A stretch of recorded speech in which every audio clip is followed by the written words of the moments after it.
आम आदमी पार्टी जिंदाबाद जिंदाबाद जिंदाबाद।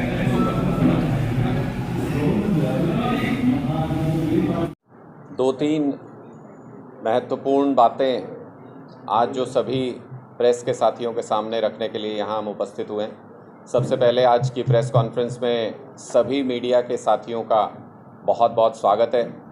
जैसा आप देख रहे हैं कि पूरा प्रदेश इस वक्त बाढ़ की विभीषिका से जूझ रहा है और प्रदेश सरकार पूरी तरह से लोगों की अनदेखी करके अपने एसी दफ्तरों में बैठ के सरकार चलाना चाहती है।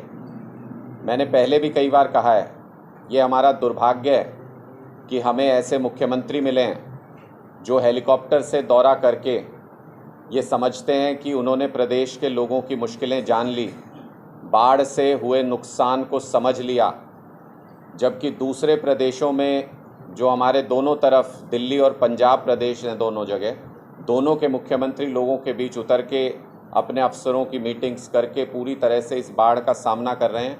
वहीं हरियाणा के मुख्यमंत्री हेलीकॉप्टर से घूम के, उप मुख्यमंत्री ट्रैक्टर से चक्कर लगा के और विज साहब अनिल विज जी बोट के अंदर चल के अपने घरों तक जाने आने का काम करते हैं, लोगों के बीच नहीं पहुंचते, लोगों के बीच नहीं उतरते। आज भी बहुत दुर्भाग्य की बात है कि मुख्यमंत्री जी के हेलीकॉप्टर ने कैथल में लैंड किया, लेकिन बिना पुलिस लाइन से बाहर निकले हुए वो यहाँ से आगे बढ़ गए। मुझे ऐसा लगा कि कैथल की ज़मीन से शायद कोई एलर्जी है उनको, कि बाहर निकल के अपने अफसरों से ही बात कर लेते अगर लोगों के बीच में नहीं आना था। स्थानीय अफसरों से जो यहाँ के प्रोजेक्ट्स चल रहे हैं या जो यहाँ पर कार्यक्रम चल रहे हैं सरकार के, उनकी जानकारी ले लेते, लेकिन इतना भी ना करके हेलीकॉप्टर से उतरे पुलिस लाइन के अंदर और पुलिस लाइन के अंदर से ही वापस हेलीकॉप्टर में बैठ के यहाँ से निकल गए। ये हवाई सरकार जो है, इसके दिन लगभग समाप्त होने के कगार पर हैं और मुख्यमंत्री जी भी मुझे लगता है थक चुके हैं अब अपना काम करके। और मैंने पिछले दिनों एक बयान सुना तो मैं बहुत हैरान था। मुख्यमंत्री जी ये कह रहे थे कि अगर लोगों ने हमको नहीं चुना इस बार तो चद्दर तान के सो जाऊंगा। मुझे लगता है ये बहुत ही दुर्भाग्यपूर्ण बयान है और राजनीति को सेवा जो लोग कहते हैं उनको चाहे हारें या जीतें, उनको अपना काम बखूबी करना चाहिए, जनता का प्रतिनिधित्व करना चाहिए, चाहे पक्ष में या विपक्ष में जब भी हो मौका मिले उनको अपना काम करना चाहिए। लेकिन आज के दिन में जो मुख्यमंत्री जी की हालत है, तो मैं उनके इस बयान पे कमेंट करना चाहता हूँ। वो कह रहे हैं कि लोगों ने मौका नहीं दिया तो चद्दर तान के सो जाऊँगा। तो मैं आज मुख्यमंत्री जी को ये चद्दर भेंट करेंगे, आज मुख्यमंत्री जी को यहाँ से भेज रहे हैं ये चद्दर कि मुख्यमंत्री जी चद्दर तान के सो जाओ, आपके पास इसके अलावा कोई और चारा नहीं है। प्रदेश के लोग जो हैं वो पूरी तरह से त्रस्त हैं भारतीय जनता पार्टी के शासन से, और ये किसी को जताने या बताने की ज़रूरत नहीं है कि आप चद्दर तान के सो जाओगे। हम आपको ये चद्दर भेंट कर रहे हैं, आप चद्दर तान के सो जाइए, क्योंकि लोगों की नज़रों में आप मुख्यमंत्री पद से कब के हट चुके, लोगों के दिलों से उतर चुके, लोगों के दिमाग से उतर चुके। अब सिर्फ लोग चुनाव का इंतज़ार कर रहे हैं जब वो आपको उस कुर्सी से भी उतार देंगे जिस पर आजकल आपको बहुत अहंकार हो गया है। उसके साथ साथ आप अगर देखें तो ये एक अजीब सी स्थिति है। मैं कल रोहतक में भी गिलौड़ गांव में एक स्कूल में जाकर के आया था। 2018 में उस स्कूल को कंडम घोषित कर दिया गया, उसके बावजूद भी 5 साल बीत जाने के बाद भी वहाँ पर बच्चों को ज़बरदस्ती पढ़ाया जा रहा है बिना उनकी जान की परवाह किए। कभी भी बिल्डिंग गिर सकती है, लेकिन उसके बावजूद वहीं उसी सरकारी स्कूल में बच्चों को पढ़ाया जा रहा है। मैंने इसलिए ये उदाहरण दिया कि ये स्थिति पूरे प्रदेश की है। जो प्रदेश सरकार कभी ये नारा देती थी कि बेटी बचाओ बेटी पढ़ाओ, आज अगर आप यहाँ कैथल की भी बात करें तो खट्टर सरकार ने चंदाना, केलरम, बाता, कुराड़, किठाना और सिरदा, ये 6 गांव ऐसे हैं जहां पर कन्या मिडिल स्कूल जो है उनको सीनियर सेकेंडरी स्कूल के अंदर मर्ज कर दिया है। अब ये मर्ज की तो सिर्फ कहानी सुनाते हैं, मर्ज करने का मतलब दरअसल ये होता है कि इन मिडिल स्कूल को बंद कर दिया गया है और 2 स्कूल जहां पे थे उनको दोनों को मर्ज करके एक स्कूल अब बना दिया गया है। ये कहानी पूरे प्रदेश के अंदर चल रही है, शिक्षा व्यवस्था के साथ पूरे प्रदेश में खिलवाड़ चल रहा है। मैं बार बार अपनी उस बात को दोहराना चाहता हूं कि इन्होंने हमारे सरकारी स्कूलों को बाड़ा बना दिया है, जहाँ पे ये सुबह हमारे बच्चों को रोक लेते हैं, बंद कर देते हैं और शाम को उनको छोड़ देते हैं। शिक्षा जैसी कोई भी स्थिति यहाँ पर नज़र नहीं आती है। दूसरा, इस बार तो यहाँ कलायत और आसपास के इलाके में अभी कम बारिश हुई है, लेकिन ये पूरा इलाका बाढ़ का इलाका कहा जाता है। यहाँ पे अगर थोड़ी बहुत भी बारिश हो जाए तो इनकी ड्रेन सिस्टम जितना का जितना है वो पूरा फेल हो जाता है। और इस बार भी लगभग वैसी स्थिति बनते हुए नज़र आ रही है। अभी बारिश नहीं हुई है, लेकिन भगवान ना करे अगर यहाँ पे बारिश हुई तो इनकी तैयारी, इनकी ना ड्रेन सिस्टम, इनके ना नहरों का जो सिस्टम है पूरा, उसमें कोई रिपेयर नहीं हुआ, किसी तरीके की उसमें डीसिल्टिंग नहीं हुई, वो पूरा सिस्टम फेल होते हुए हमने पूरे हरियाणा में देखा। 13 डिस्ट्रिक्ट में जो हरियाणा में बाढ़ आई उसकी वजह प्राकृतिक से ज़्यादा 90% उसकी वजह इनकी सरकार की नाकामी है और सिर्फ 10% ये प्राकृतिक आपदा है। ऐसा मैं इसलिए कह रहा हूँ क्योंकि 8 जगह पे यमुना के तटबंध टूटे और दर्जनों जगह पर घग्गर नदी के तटबंध टूटे। जहाँ जहाँ तटबंध टूटे सिर्फ वहीं पे बाढ़ आई, उसके आसपास के इलाकों में बाढ़ आई। यानी ये प्राकृतिक आपदा से ज़्यादा इनकी कृत्रिम बनाई गई आपदा है, सरकार का फेलियर है। घग्गर के तटबंध को मजबूत करने के लिए कभी कोई काम नहीं हुआ, यमुना के तटबंधों को मजबूत करने के लिए कभी कोई काम नहीं हुआ। इसलिए आम आदमी पार्टी अब एक रोड मैप लेकर के आई है, जिसमें हमने ये तय किया है कि आम आदमी पार्टी के सरकार में आते ही पूरी यमुना नदी के किनारे यमुना नगर से लेकर दिल्ली तक एक हाईवे का निर्माण किया जाएगा, ताकि मजबूत तटबंध यमुना के हो सके और उसमें हमेशा हमेशा के लिए बाढ़ के खतरे को टाला जा सके। लगभग इसी तरह का प्रोजेक्ट जो कि चौधरी देवीलाल जी के वक्त में एक बार 19 किलोमीटर का सिरसा के आसपास अप्रूव हुआ था कि घग्गर के तटबंध को मजबूत करेंगे। उस 19 किलोमीटर को मजबूत करने से आसपास का पूरा इलाका बाढ़ से बच जाता, लेकिन 5 किलोमीटर तो चौधरी देवीलाल के वक्त में हो पाया, उसमें से कुछ उसके बाद की सरकार ने किया, लेकिन 9 किलोमीटर जो उस वक्त बच गया था, 3 दशक बीत गए, किसी सरकार ने उसके ऊपर काम नहीं किया और वो तटबंध आज भी नहीं बना। इस बार जब बाढ़ आई तो उसी 9 किलोमीटर की वजह से आई। 10 किलोमीटर में जहाँ पक्का तटबंध हो गया था वहाँ बाढ़ नहीं आई। इसलिए हमारा एक रोड मैप ये भी है कि घग्गर नदी के दोनों किनारों पर रोड का निर्माण करके पक्के तटबंध बनाए जाएंगे, ताकि भविष्य में इस पूरे इलाके को बाढ़ से बचाया जा सके, बाढ़ की चपेट में आने से बचाया जा सके। अगर ऐसा होता है तो पूरे हरियाणा के अंदर 90% चांसेस खत्म हो जाते हैं बाढ़ के आने के। इसलिए ऐसी योजना सरकार को करनी चाहिए। और दूसरा, अवैध माइनिंग को लेके आम आदमी पार्टी बहुत चिंतित है। हमने सरकार के सामने भी सवाल उठाए हैं। जहां एक तरफ घग्गर में ये लोग डीसिल्टिंग भी नहीं करते हैं, वहां से मिट्टी तक नहीं निकाली जाती। कई जगह मैंने देखा सिर्फ 5 फुट की गहराई रह गई है घग्गर की। घग्गर में इतना पानी आता है, 5 फुट की गहरी नदी उसको झेल नहीं पाएगी, बाढ़ आना निश्चित है, इन्होंने पहले से ही तय कर दिया था। लेकिन जहाँ एक तरफ घग्गर में डीसिल्टिंग नहीं होती, बिल्कुल गाद नहीं निकाली जाती, रेत नहीं निकाला जाता, बंदे मजबूत नहीं किए जाते, वहीं पर यमुना के किनारों पे, पूरी यमुना के किनारे पे यमुना नगर से सोनीपत तक अवैध माइनिंग चल रही है, खुलेआम चल रही है। उसके ऊपर भी सरकार को कंट्रोल करना चाहिए, उसकी जांच करानी चाहिए। आप लोगों के कोई प्रश्न है तो आप पूछ सकते हैं। राणा साहब, जैसे आपने चादर की बात बताई, अभी मुख्यमंत्री जी आगे आगे, डांडा जी पीछे पीछे चादर लेकर चल रहे हैं, तो ये कलायत थी का चयन कैसे हुआ? ये चादर भेंट कलायत में की जाए, कोई पहले डांडा साहब की और सीएम साहब की कोई वार्ता हो चुकी थी क्या चलने से पहले? देखिए, चंदौर में आता हूँ मैं आज मुझे ये सूचना मिली थी कि मुख्यमंत्री जी कैथल में उतरे हैं, तो मुझे ये उम्मीद थी कि दिन भर के आज उनके कार्यक्रम होंगे। अचानक दौरा किया होगा यहाँ की स्थिति को जानने के लिए। तो मेरा कार्यक्रम तो ये था कि यहाँ से प्रेस कॉन्फ्रेंस करने के बाद मैं उनको कैथल जाके कहीं पे खुद भेंट कर सकूँ इसको। लेकिन मुझे लगता है कि आजकल उनकी स्थिति ऐसी हो गई है, भारतीय जनता पार्टी जनता से भी भाग रही है आजकल और विपक्ष के नेताओं से भी लुकते छिपते आजकल भाग रहे हैं। आम आदमी पार्टी के नेताओं से तो खास एलर्जी है इन लोगों को, तो इसलिए शायद वो पुलिस लाइन से बाहर ही नहीं निकले और वहीं की वहीं वो वापस चले गए हेलीकॉप्टर में। आज कह रहे हैं सिरसा की तरफ हेलीकॉप्टर से ही दौरा करेंगे, ज़मीन पे नहीं उतरते हैं। तो इसलिए उनके पास उड़न खटोला है, इसलिए वो हमारी पहुंच से थोड़े से बाहर फिलहाल नज़र आ रहे हैं। तो उनको हम किसी न किसी माध्यम से, ये आज सार्वजनिक रूप से मैंने कहा है कि ये चद्दर उनको भेंट करवाएंगे, उनको भेजी जाएगी ये चद्दर।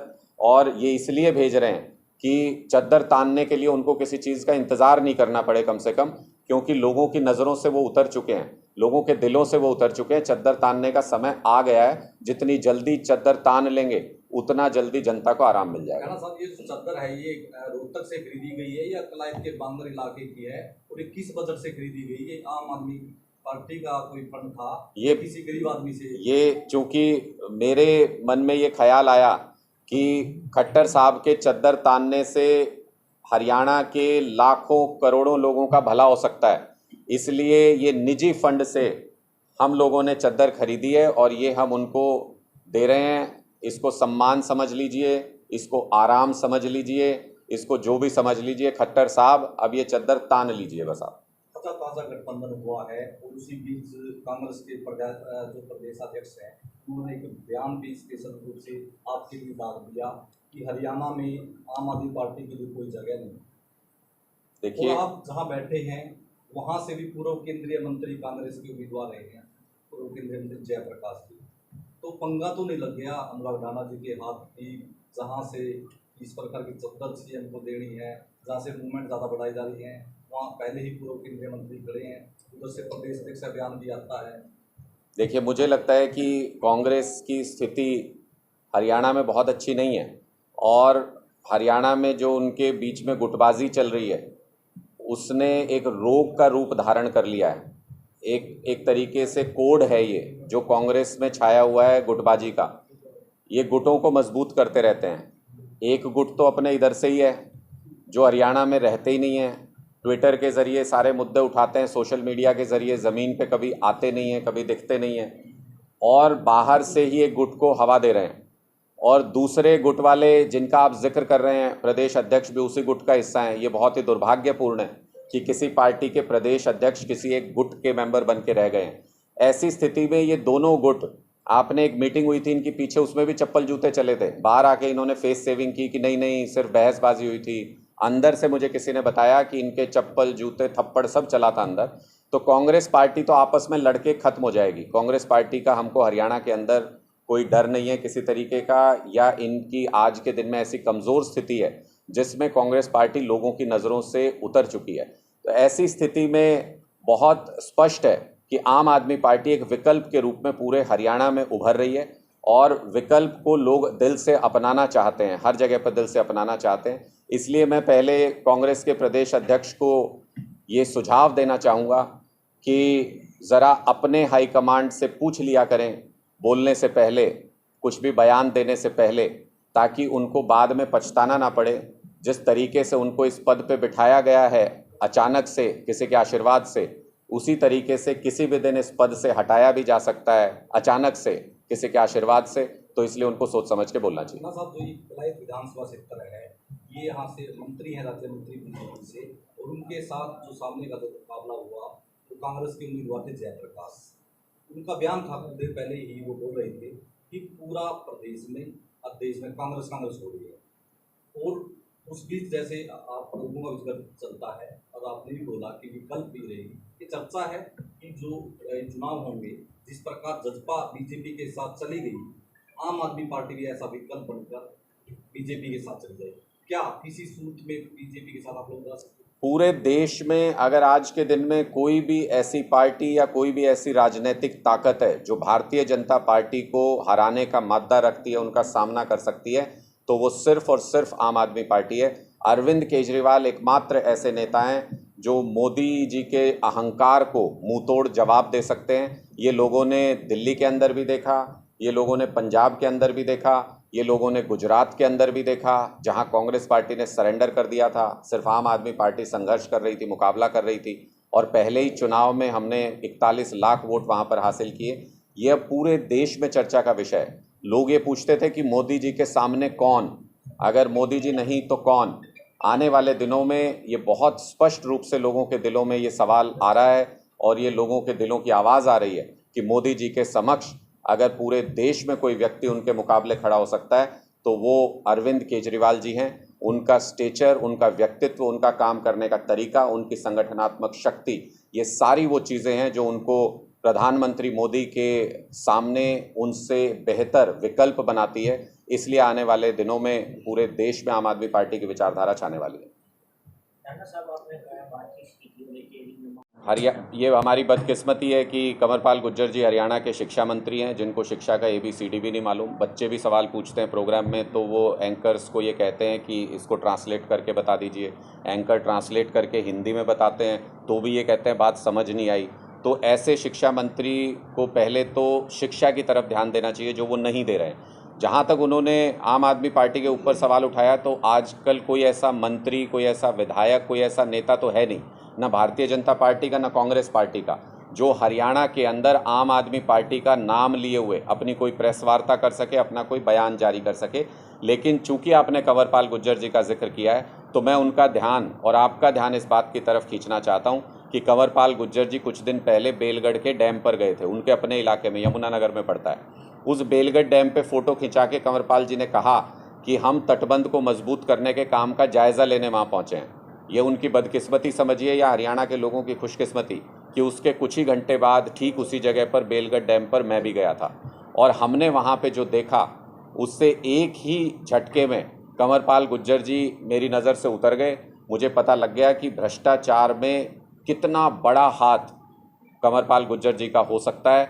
वो मैं इस आधार पे कह रहा हूँ क्योंकि जहाँ पे वो फ़ोटो खिंचा के आए थे, उन्होंने एक तरफ यमुना तो दिखाई जहाँ पे वो कह रहे थे तटबंध मजबूत करने के काम का निरीक्षण करने गया हूँ, लेकिन दूसरी तरफ पलट के अगर एक फ़ोटो डाल देते तो हरियाणा के लोग ये भी देख लेते कि वहाँ पे 100 150 फुट गहरी अवैध माइनिंग हो रखी है यमुना किनारे पर, जिसकी वजह से वो तटबंध कमज़ोर हो गया था, जिसके काम का निरीक्षण करने वो गए थे, और जिसको छुपाने के लिए, जिस अवैध माइनिंग को छुपाने के लिए उन्होंने खुद वहाँ पे दौरा किया। उनका क्या इंटरेस्ट है उस अवैध माइनिंग को छिपाने में, कंवरपाल गुर्जर जी को ये स्पष्ट करना चाहिए कि वहाँ जो अवैध माइनिंग चल रही है क्या वो उनकी सरपरस्ती में चल रही है, वहाँ जो अवैध माइनिंग चल रही है उनको बचाने से, उनको छुपाने से उनको क्या फ़ायदा है, क्या किसी तरीके का कोई मॉनिटरी फ़ायदा कंवरपाल गुर्जर जी को इस अवैध माइनिंग से होता है, जिसको छुपाने के लिए, जिसको बचाने के लिए वो वहाँ पर गए थे। और मैं एक और मांग करता हूँ प्रदेश सरकार से कि एक श्वेत पत्र ला के ये बताना चाहिए कि कितनी अवैध माइनिंग हरियाणा के अंदर हो रही है यमुना के किनारे पर, और उस अवैध माइनिंग में किसकी हिस्सेदारी है, वो खुलेआम कैसे हो सकती है। राणा साहब, आम आदमी पार्टी के अरविंद केजरीवाल पंजाब के मुख्यमंत्री हरियाणा में बार बार दौरे कर रहे हैं। आम आदमी पार्टी ये पंजाब के मुख्यमंत्री का बयान आता है 2 दिन पहले कि हरियाणा को पानी चाहिए, इसमें क्यों नहीं लेता वो पानी, इस पर आप क्या स्टैंड है, आपको क्या स्टैंड है? देखिए, मुझे लगता है कि ये किसी संदर्भ में किसी युवा के साथ वो चर्चा कर रहे थे और हिमाचल के सेस को लेके कोई सवाल था, उसके ऊपर चर्चा कर रहे थे। संदर्भ से हटा के इस बयान को देखना सही नहीं है, और ये बाढ़ की स्थिति में संजीदगी से हम सब लोगों को काम करना चाहिए, किसी तरीके की बयानबाजी नहीं होनी चाहिए। और मुझे बहुत स्पष्ट तौर पे लगता है कि वो जिस संदर्भ में बात कर रहे थे वो एक उदाहरण दे रहे थे कि सेस लेता है हिमाचल, हरियाणा से भी और पंजाब से भी लेना चाहता था। आज जब बाढ़ का पानी आ रहा है तो वो इस संदर्भ में कह रहे थे कि उस पर सेस क्यों नहीं लगाता हिमाचल प्रदेश, और उसी सीक्वेंस में वो कोई बात कह करके गए थे। तो मुझे लगता है कि पूरे तथ्य जान करके, पूरा संदर्भ जान करके इस पर कमेंट करना उचित है।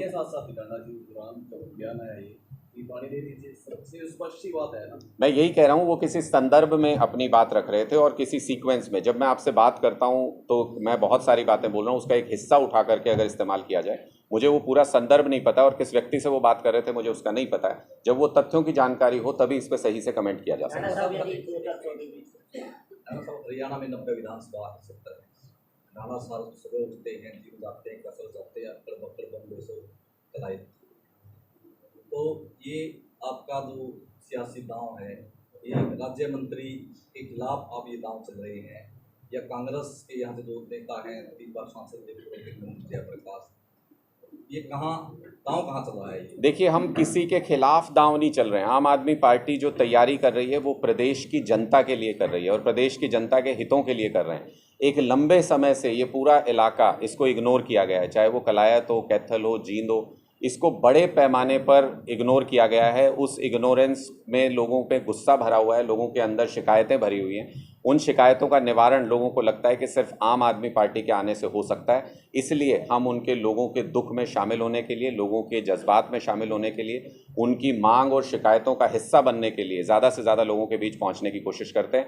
और सिर्फ कलायत या कैथल नहीं, बल्कि हरियाणा के किसी भी हिस्से में अगर आप देखोगे तो हफ्ते 10 दिन में मेरा चक्कर लगता रहता है, क्योंकि लगातार लोगों की तरफ से ये डिमांड है कि हमारे बीच में आइए। और एक शिकायत सिर्फ हमसे हर जगह पे लोगों की होती है कि हम आम आदमी पार्टी से जुड़ना चाहते हैं, पर कोई आया नहीं हमारे बीच में जोड़ने के लिए। तो ये शिकायत दूर करने के लिए हमको दिन रात एक करना पड़ता है, लोगों के बीच में जाना पड़ता है, और मुझे पूरी उम्मीद है कि हम लोगों की ये शिकायत भी दूर करेंगे, लोगों का दिल भी जीतेंगे और 2024 में सरकार भी बनाएंगे। राणा साहब, बिजली आंदोलन चलाया हुआ है, अब तक कितनी कंप्लेनें आपके पास आई आम आदमी पार्टी के पास, और कितना का सलूशन आपने दिलवाया है? देखिए, चूंकि हरियाणा में बाढ़ की स्थिति, जिस दिन हमने बिजली आंदोलन अनाउंस किया था उसी दिन से बाढ़ की स्थिति बनी हुई है। हमने सुओ मोटो इसको अब स्वतः संज्ञान लेते हुए इसको हमने स्थगित कर दिया था कुछ दिन के लिए बिजली आंदोलन को, और जैसे ही बाढ़ की स्थिति इंप्रूव होगी हम गांव-गांव में जाके लोगों के बीच जाके बिजली के बिलों को लेकर के, बिजली के मुद्दों को लेकर के चर्चा करेंगे, इस आंदोलन को आगे बढ़ाएंगे। हालांकि जिस दिन से हमने इस आंदोलन का अनाउंसमेंट किया है उस दिन से हमारे पास ढेरों शिकायतें, ढेरों बिल इस तरीके के जिसमें लाखों लाखों रुपए के बिल लोगों के आए हुए हैं। ऐसी शिकायतें जिसमें मीटर के लिए 9-9, 10-10 महीने से अप्लाई किया हुआ है। एक व्यक्ति तो मेरे पास ऐसी शिकायत लेकर के आए कि उनके नाम से 3 जगह पे मीटर लगे हुए हैं अलग अलग। एक सरकारी स्कूल में भी एक व्यक्ति के नाम से मीटर लगा हुआ है, उसका बिल आता है बाकायदा, और जब उसने अपने नए घर के लिए अप्लाई किया मीटर तो उसको एक आ गया, पहले इन तीनों का बिल चुकाओ उसके बाद आपका मीटर लगेगा। तो बहुत ही बुरी व्यवस्था बिजली के संदर्भ में हरियाणा के अंदर है। उस सारी व्यवस्था को उजागर भी करेंगे, उसकी पोल भी खोलेंगे और जनता के बीच में इन मुद्दों को लेकर भी जाएंगे। सॉरी, मणिपुर में जो घटना हुई है उसको लेकर क्या कहेंगे? मणिपुर की घटना को लेकर के पूरे देश के एक एक व्यक्ति के मन में गुस्सा है और आक्रोश है, और इस हद तक आक्रोश है कि लोगों से कंट्रोल करना मुश्किल हो रहा है। आप देख रहे होंगे हर शहर में, हर गांव में अलग अलग तरीके से लोग प्रोटेस्ट करना शुरू कर दिया लोगों ने, बिना किसी प्लानिंग के, बिना किसी संगठन के, क्योंकि लोगों को ये नज़र आता है कि भारत एक ऐसी जगह है जहाँ नारी की पूजा होती आई है, हमारे संस्कारों में है, हमारे इतिहास में हमेशा से हमें ये सिखाया गया है। लेकिन आज जो स्थिति है कि खुलेआम महिलाओं के साथ इस तरह का अत्याचार हो रहा है, उसके वीडियो सर्कुलेट हो रहे हैं, और उसके बाद भी प्रधानमंत्री और देश की सरकार उस पर मौन साधे बैठी है। ऐसा अत्याचार भारतीय जनता पार्टी की सरकार के अलावा और किसी सरकार में कहीं भी हो नहीं सकता पूरे देश में। ऐसा मैं इसलिए दावे के साथ कह सकता हूं क्योंकि भारतीय जनता पार्टी महिलाओं के प्रति अलग तरह का व्यवहार, अलग तरीके का रुख रखती है। भारतीय जनता पार्टी महिलाओं को नीचा दिखाने की कोशिश करती है। भारतीय जनता पार्टी महिला विरोधी सोच रखती है। उसके नमूने आपको अगर देखने हो तो हरियाणा के अंदर भी आपको कई उदाहरण मिल जाएंगे। हमारी महिला पहलवानों के साथ जो कुछ हुआ वो उसका एक जीता जागता उदाहरण है। हमारी जो जूनियर कोच महिला खिलाड़ी हैं संदीप सिंह पर जिन्होंने आरोप लगाया था, वो इसका जीता जागता उदाहरण है। चार्जशीट तक फाइल नहीं होने दे रहे, इतना प्रेशर बना रखा है पुलिस के ऊपर। चार्जशीट तक फाइल नहीं हुई, जबकि 90 दिन का समय कब का निकल चुका है। राणा साहब, एक मीडिया से जुड़ा हुआ सवाल आपसे कि पंजाब में प्रमुख समाचार पत्र हैं, अजीत समाचार, उनके साथ आम आदमी पार्टी है, तो ये चर्चा है लगातार कि जो ये मैटर है, ये अगर वहाँ डाडा साहब की मीडिएटर करते हैं वहाँ अरविंद केजरीवाल से भी, क्योंकि मामला जुड़ा है, कि उसका निपटान हो सकता है, तो ये परस्पर चर्चा क्यों नहीं देगा? देखिए, मुझे इसके बारे में बहुत ज़्यादा तथ्यात्मक जानकारी नहीं है, उसके बिना बोलना उचित नहीं होगा क्योंकि ये पंजाब से जुड़ा हुआ मैटर है। तो मैं इसके बारे में ज़्यादा जानकारी लेके फिर साक्ष्यों के साथ आपको जवाब दे सकता हूँ।